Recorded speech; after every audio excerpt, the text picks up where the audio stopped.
Star Wars 7x7 episode 1848 today. Since we're checking in on stuff, let's check in on Disney Plus. Here we go.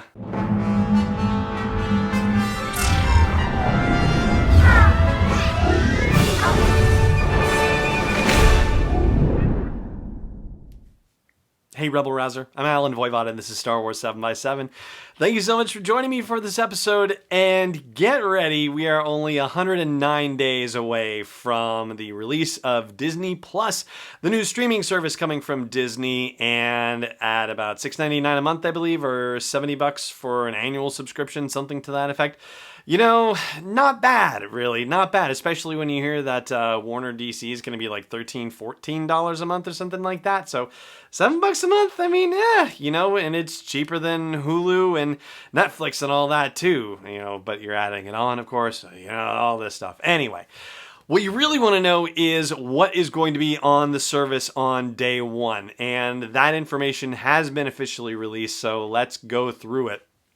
And we'll talk about The Mandalorian itself in a separate little update after the break. But The Mandalorian, of course, is going to be the big headliner. The entire season 1 is going to be available on day 1, all 10 episodes.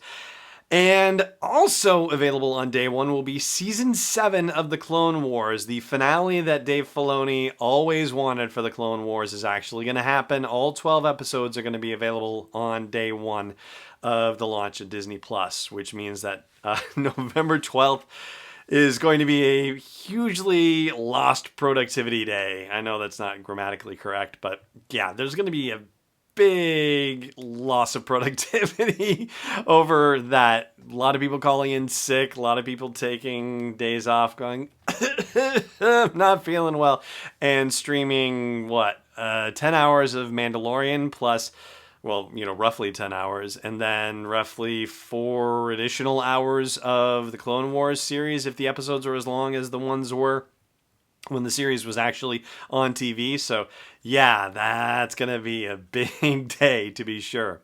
And that, of course, is not the only Star Wars content that's going to be coming out on Disney Plus and available on day 1. There are a lot of movies and a lot of other animated stuff available too. On the movie side of the house, the entire original trilogy, the entire prequel trilogy, and The Force Awakens and Rogue One will be available on day 1 for Disney+. So that means that The Last Jedi and Solo will not be available, but The Last Jedi and Solo and The Rise of Skywalker will be available, according to the fine folks at Disney, by the time the service turns 1. So in other words, before November of 2020, we will have all 11 Star Wars movies, a little quick math there. All 11 Star Wars movies will be available on the service by the first anniversary of the service. But starting off, it's going to be 8 of them, the first 7 in the saga plus Rogue One. And then on the animation side of the house, they have confirmed that the entire Clone Wars series will be coming to the Disney Plus streaming service. So if you want to really go nuts and watch a marathon of the Clone Wars before you watch season 7, well, you can certainly do that. All 121 episodes, I believe it is, before the final 12 to bring it to 133 total. Yeah, you could just do that and then blow your productivity for the whole week. Why not? But yes, all 6 of the Clone Wars TV series seasons will be available on day 1. As will the entire 4-season run of Star Wars Rebels. That is also going to be available in its entirety on day 1 of Disney Plus, which is pretty awesome too. The one thing that's not going to be on Disney Plus, at least, you know, so far been reported, they did say that, you know, if it's currently showing as excluded, it doesn't necessarily mean that it won't get added eventually. It's just, you know, not being announced as being added now, is Star Wars Resistance. And to date, obviously, there's only been 1 season that's still available in its entirety on the Disney Now app, and that just requires you to have a cable service provider, you know, your Comcast, your Xfinity, your, you know, Dish, your Cox, whatever it is. AT&T, whatever they all are. Anyway, yeah, so if you have a, you know, major label cable TV provider, you can get it on the Disney Now app, or, you know, maybe on demand on your cable provider possibly as well. I don't know. Check your local cable provider.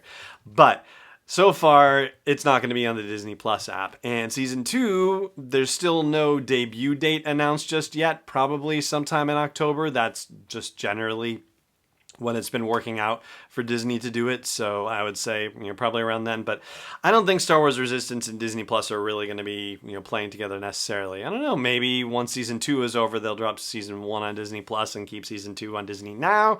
We'll see. A couple of other things that won't be on the service, at least as far as we know, not just yet.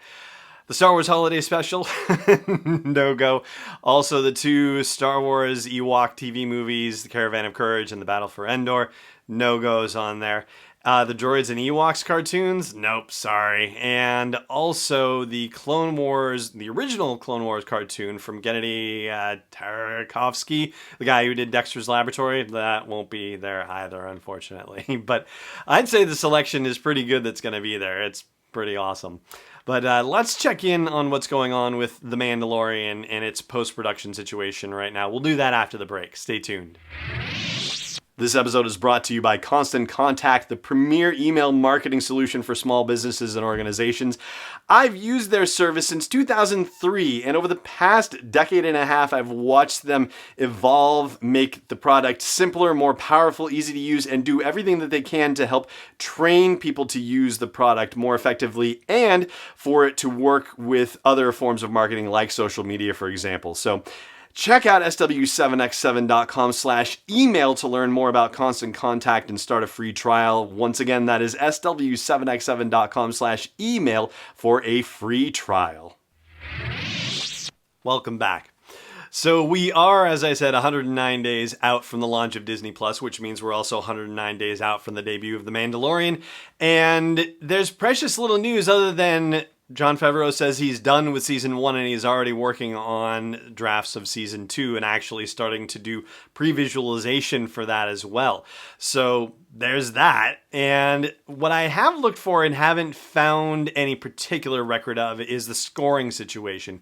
In theory, scoring could be happening right now, like putting, all the orchestral music onto the episodes of The Mandalorian. And Ludwig Göransson has seen footage, or at least back in February, he said that he'd started to see footage and says it's unlike anything that anyone's ever seen before and it's really amazing and so on and so forth. So that's great. Not too long ago, Bryce Dallas Howard did an interview with Collider about Rocket Man, since she was in that, and naturally, of course, because you know how this goes, they asked her about Star Wars and about The Mandalorian. In the episode she directed, she couldn't even tell them which episode in the set, like 1 through 10, she directed. She was just utterly not at liberty to say, but she did say that the experience of working on it from the technical side of things was just absolutely amazing and remarkable, and stepping into the volume, which is the big room that they will shoot in sometimes and project scenes with LED lights onto the walls and whatnot,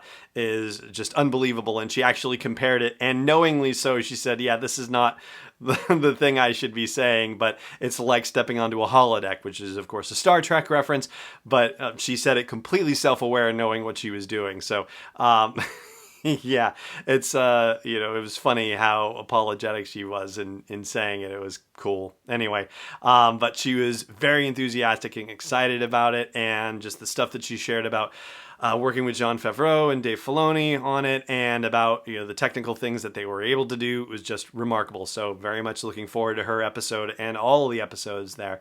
But beside that, there's been no announcement that they're officially locked. They're just done and continuing to put the final pieces in place at this point. So it's just a waiting game. I guess 109 days is better than waiting 1,240 days for the next movie. At least we're going to get something in between. So there you go. That is going to do it for our update on Disney Plus stuff happening.